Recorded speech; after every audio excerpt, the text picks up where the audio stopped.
इस भारत की भूमि पर, इस मृत्यु लोक में, पूरे विश्व में ऐसे कई घर हैं जिनके घर में गुजारा करने के भी आफत है। पहनने के कपड़े नहीं, किसी के यहां पर भोजन नहीं, किसी के यहां जमीन नहीं, किसी के यहां दुकान नहीं। मेरा एक निवेदन है, इस कथा को जितने छत्रपति संभाजी नगर के श्रोता भाई बहन श्रवण कर रहे हैं उनसे निवेदन करूंगा, आप हाथ का ठेला लगा रहे हो, सब्जी का ठेला लगा रहे हो, फल का ठेला लगा रहे हो, धक्के की जिंदगी जी रहे हो, दरवाजे पर बैठे हो, कहीं ना कहीं तुम दास्य भाव की जिंदगी जी रहे हो, तकलीफ में जिंदगी जी रहे हो, बहुत दुख की जिंदगी जी रहे हो, बहुत कष्ट की जिंदगी जी रहे हो, उनसे केवल निवेदन करूंगा 3 महीने 2 जगह पर जल चढ़ाना प्रारंभ कर दीजिए, केवल 3 महीने। एक शंकर भगवान के शिवलिंग पर, दूसरा बेलपत्री के पेड़ के नीचे। 2 जगह पर जल चढ़ाना 3 महीने लगातार चालू कर दो, बाबा तुम्हारा हाथ पकड़कर तुम्हें उन्नति की सीढ़ी पर चढ़ा देगा।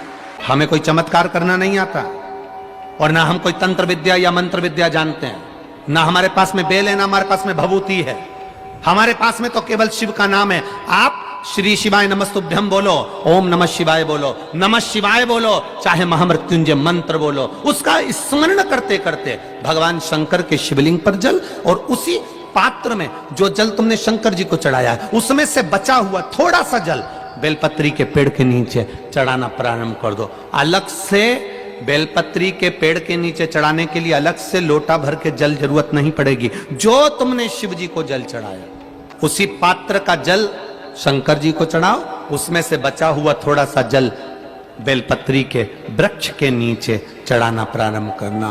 कौन सा बेलपत्री का वृक्ष? जिसकी छाया आपके ऊपर आ रही हो। शिव महापुराण बड़ी सुंदर बात कहता है, ध्यान दीजिएगा। जिस बेलपत्री का पौधा तुम्हारे सिर का, और ये दोनों हाथ ऊपर कर लो, अपन खड़े हुए और खड़े होकर दोनों हाथ ऊपर करे, इतना बड़ा बेलपत्री का पौधा है, उस बेलपत्री के पौधे की पत्ती को कभी तोड़कर शंकर जी को नहीं चढ़ाना चाहिए। कितना बड़ा पौधा? आप खड़े हो जाओ और खड़े होने के बाद आपका हाथ ऊंचा कर लेना, इतना बड़ा पौधा है, उस पौधे की पत्ती बेलपत्री को तोड़कर शंकर भगवान को कभी नहीं चढ़ाना। शंकर भगवान को उस बेलपत्री को, उस वृक्ष की पत्ती को तोड़ना चाहिए जो वृक्ष तुम्हारे हाथ से थोड़ा सा ऊंचा हो, जिसके लिए तुम्हें हाथ और ऊंचा करना पड़ रहा हो। जैसे एक बच्चा अपनी मां की गोद में बैठने के लिए दोनों हाथों से उचकता है, आवाज लगाता है, उचकता है, आवाज लगाता है, हाथ ऊपर करता है, तो मां उस बच्चे को गोदी में ले लेती है। उसी तरह उस बेलपत्री के वृक्ष की पत्ती तोड़ना चाहिए जिसने थोड़ी उन्नति कर ली हो, जो थोड़ा ऊंचा हो गया हो। तुम उसको पाने का प्रयास करो तो भगवान भी तुम्हें अपनी गोदी में ले ले। ऐसे वृक्ष की पत्ती तोड़, बिल्कुल जरा सा पौधा, उसी की पत्ती तोड़कर महादेव को चढ़ाओगे, ये श्रेष्ठता नहीं है। छोटा सा पौधा है, उसकी पत्ती को तोड़कर आप चढ़ा रहे हो महादेव को, उसमें श्रेष्ठता नहीं है। जो छोटा पौधा है उसको बड़ा करने का प्रयास करो, और जो बड़ा है उसके नीचे जो शिव जी को 1 लोटा जल चढ़ाया, बाद में वो जल ले जाकर आपने बेलपत्री के पेड़ के नीचे समर्पित करा, शंकर भगवान को दिया और फिर बेलपत्र को समर्पित करा, उसका सुख, उसका आनंद, उसका। क्रोध करने वाला व्यक्ति दूसरे के चक्कर में खुद को क्रोध करता है, दूसरा व्यक्ति इसका मजा लेता है और स्वयं क्रोध में, गुस्से में अपना काम बिगाड़ बैठता है। क्या करोगे क्रोध कर कर?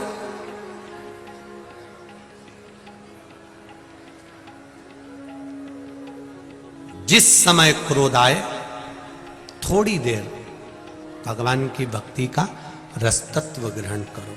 अभी मौका मिल जाए, घर में अगर ज्यादा क्रोध हो रहा हो, चिड़चिड़ प्रवृत्ति हो रही हो, क्लेश ज्यादा हो रहा हो, तो एक बेलपत्र लो, इस बेलपत्र को शंकर भगवान के शिवलिंग पर चढ़ा दो, 5 जगह पर जल चढ़ाना प्रारंभ कर दो। जलाधारी के बीच में अशोक सुंदरी है, राइट में गणेश, लेफ्ट में कार्तिकेय हैं, जहां पर शिवलिंग रखा हुआ है वो पार्वती जी का स्थान है। ये शिवलिंग ऊपर से जो बूंद बूंद पानी जलाधारी से टपक रहा है वो शंकर भगवान की 5 लड़कियां हैं, जया, विषहरा, शामरीवारी, दौतली, देव। 5 जगह पर जल चढ़ाना प्रारंभ कर दो। अगर ज्यादा घर में क्लेश हो रहा है, गुस्सा आ रहा है, सब चिड़चिड़ कर रहे हैं, एक बेलपत्री चढ़ाओ, जल भर कर ले गए शिव जी के मंदिर। पहले अशोक सुंदरी पर चढ़ाइए, फिर गणेश जी पर चढ़ाइए, कार्तिकेय पर चढ़ाइए, इसके बाद में जलाधारी पर चढ़ाइए, फिर जल शिव जी पर चढ़ा दो अपने मन का भाव रखकर। 5 मिनट बैठ गए, शिव मंदिर में शंकर भगवान के शिवलिंग का स्पर्श करा। स्पर्श कर कर वही हाथ को लेकर अपने घर पर आ गए। दिल्ली में प्रवेश करते हुए कहीं हाथ लगा भी दिया, क्योंकि ये तो बल है मेरे शिव का, आप अंदर प्रवेश कर जाओ। ज्यादा से ज्यादा 8 से 9 मिनट लगता है। घर में कितना भी क्लेश चल रहा होता है, अपने आप 9 मिनट 10 मिनट के अंदर शांत हो जाता है। शिव महापुराण की कथा कहती है, भगवान शंकर का चरित्र कहता है, शिव तत्व कहता है, भगवान शंकर का पवित्र चरित्र कह रहा है, भगवान शंकर का पावन चरित्र वर्णन करता है। मान लो कोई व्यापार, कोई दुकान, कोई फैक्ट्री आपकी ठीक नहीं चल रही है, आप ठेला लगा रहे हो, सब्जी की दुकान लगा रहे हो, कोई दुकान खोल कर बैठे हो, कोई फैक्ट्री लगा कर बैठे हो, कोई व्यापार कर रहे हो और उस व्यापार में तुम्हें आनंद नहीं आ रहा, बहुत तकलीफ चल रही है, बहुत तकलीफ, सब कुछ करके देख लिया पर वो तकलीफ मिटी नहीं रही। तो थोड़े दिन, थोड़े समय किसी भी शंकर के मंदिर में बटकेश्वर महादेव के नाम से एक बेलपत्र चढ़ाने का तरीका जरा समझ लेंगे। आप अगर जिस दिशा में खड़े हो, अगर आप शंकर के शिवलिंग के इधर हो तो बेलपत्री का डंडी का मुख आपकी ओर होना चाहिए। आप इधर हो तो डंडी का मुख उधर हो, आप उधर हो तो डंडी का मुख उधर हो, आप इधर हैं तो डंडी का मुख इधर हो। बटकेश्वर महादेव के नाम से शंकर जी के मंदिर में एक बेलपत्री पर डंडी का मुख अपनी ओर होना चाहिए। जो डंडी है इसका मुख अपनी ओर।